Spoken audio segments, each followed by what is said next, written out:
Ayan guys, binaklas natin yung pinakakuha ng washing natin. Dahil sa unang upload ko kanina ng video, akala ko dalawang barya lang yung bumara at dumi. So nung binuksan ko ito, ayan, tinanggal natin to. Ayan, madumi oh. Tapos may nakuha pa tayong mga barya. Napakayaman pala ng washing namin. Tingnan nyo naman oh. Oh, ilang pirasong barya nakuha ko oh. Oh. Oh, may pako pa. Saan ang galing tong pako? Nakapagtataka. Oh. So, yan yung dahilan bakit ayaw mag-drain ng washing namin. So, yan yung ano pala nakita natin kanina, marami pang dumi. Ayun oh. Yan. Ang dami pala ng barya na nakabara, kaya pala ayaw niya mag-drain. So, linisin natin ito para malinis at bumalik sa normal yung kanyang pagdidrain ng tubig.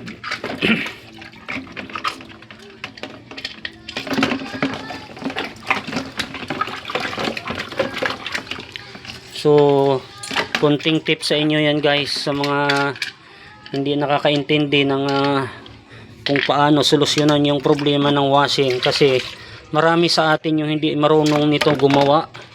Hindi lahat marunong gumawa ng ganitong kuan, lalo na sa mga kababaihan, no. Kahit babae ka, kung ito mapapanood mo yung video na to guys, madali lang naman. Yan, ilinisin natin yan, alisin natin yung mga dumi-dumi. Ayan oh. Oh, yan. Yan po yung nagpapabara kung bakit ayaw niya mag-drain.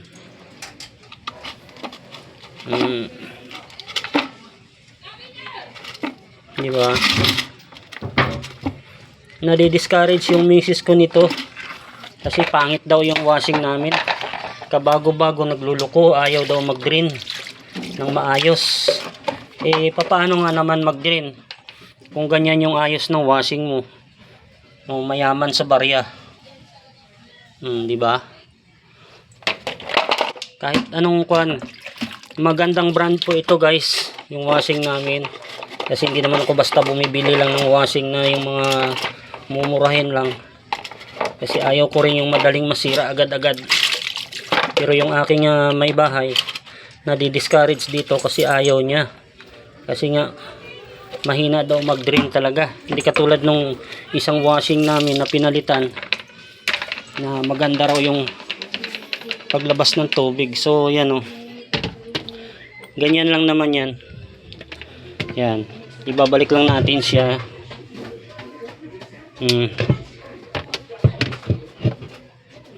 Ibabalik lang natin yan dito. Ibabalik natin tong tornilyo nya. Akin na yung Phillips screw.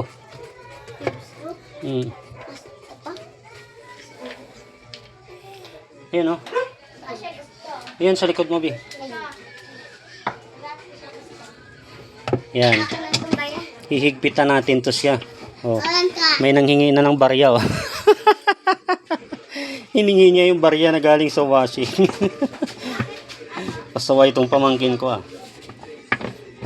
Walang-wala ka na, Char? Yan, ganyan lang. Hihigpitan lang po natin yan. So, higpitan natin siya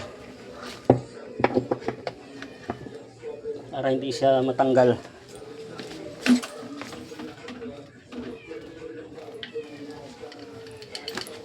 Tapos, ito naman, babalik din po natin to.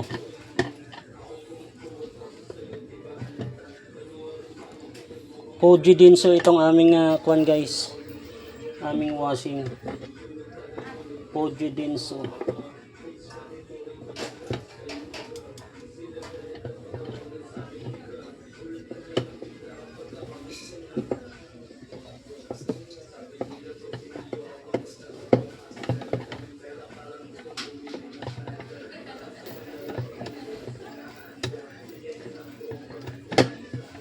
Nako.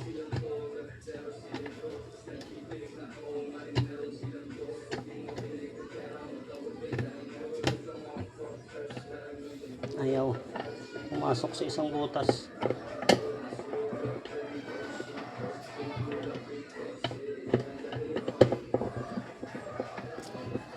Kahit babae po, kayang gawin to guys, kung talagang malakas ang loob ng babae.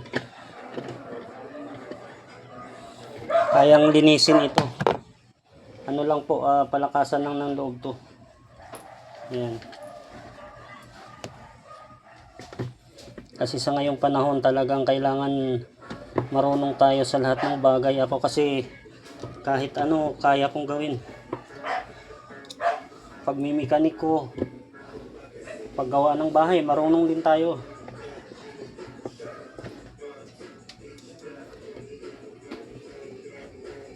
Sa ngayong panahon, di kailangan na aasa tayo sa tagagawa.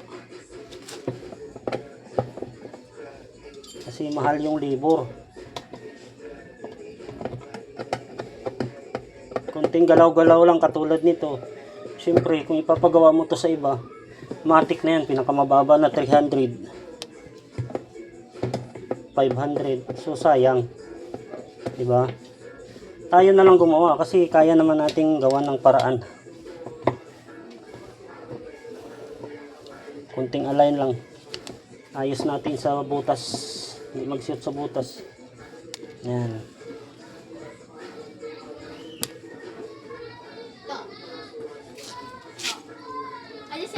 Ira, nasa Star Mall si Ira. Sino kasama? Tita. Nasa Star Mall si Ira.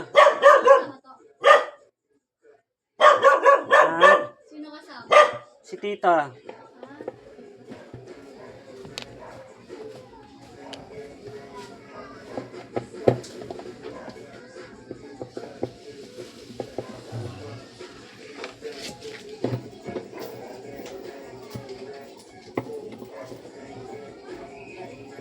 Tatlong butas, ayaw niyang magsintro.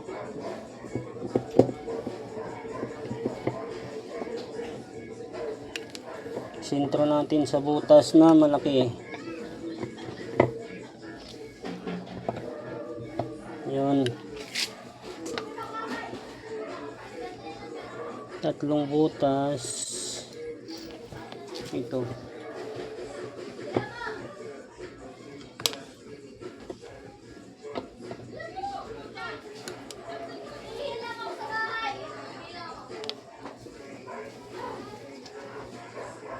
Ayaw magsintro.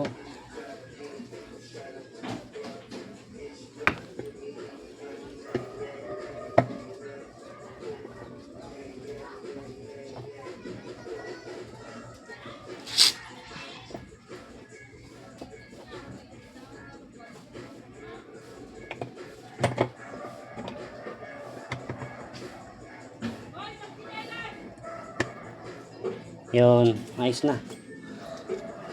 Kunting align lang. May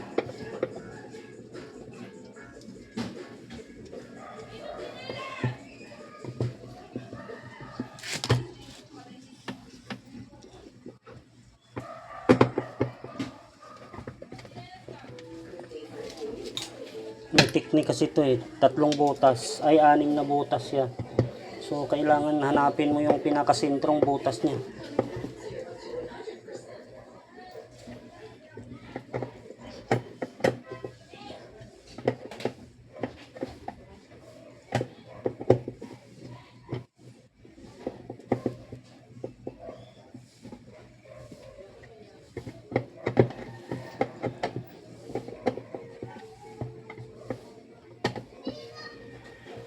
Yan.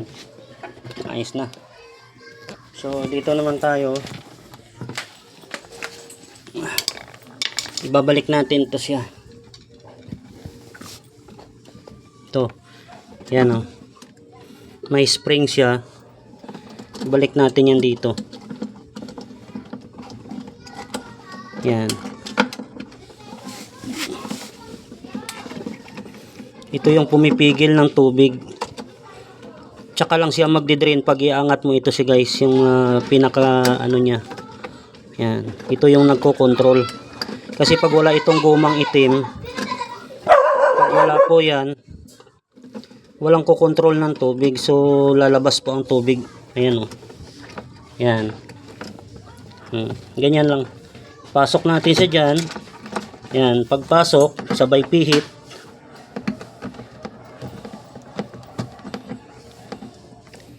Para magsara siya.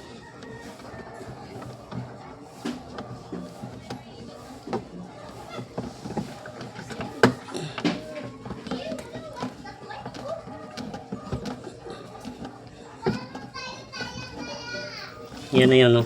Yan. O, di ba? Ganyan po. Pagka higpitan mo siya papunta dito sa kanan.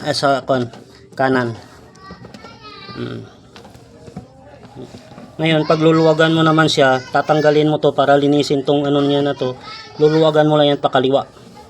Ngayon, kung medyo mahigpit siya, pwede mo gagamitan ng flat screw yan, tapos itulak mo pa dito sa gilid. Yan, ganyan lang po. So, i-try natin.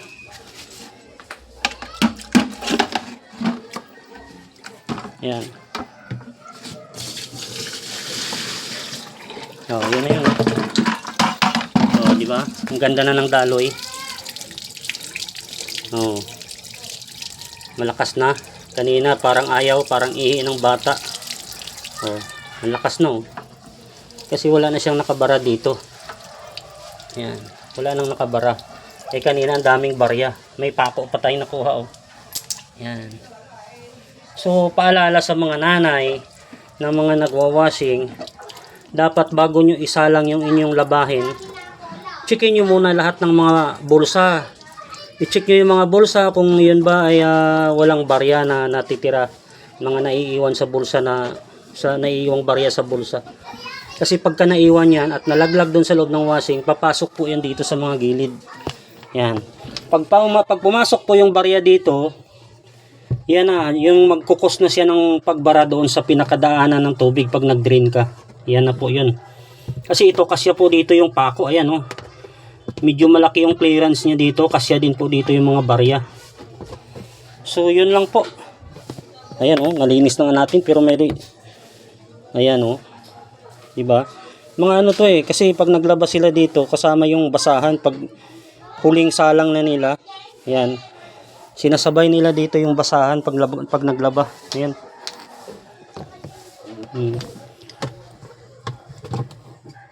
Ganyan po yung kwan niya.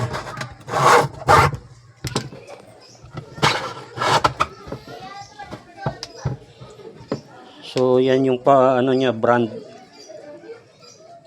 Bago pa yan eh. Yan. Ito naman yung aming spin dryer. Yan yung spin dryer namin. Hanabishi naman ang tatak. Yan. So thank you for watching guys at bye bye.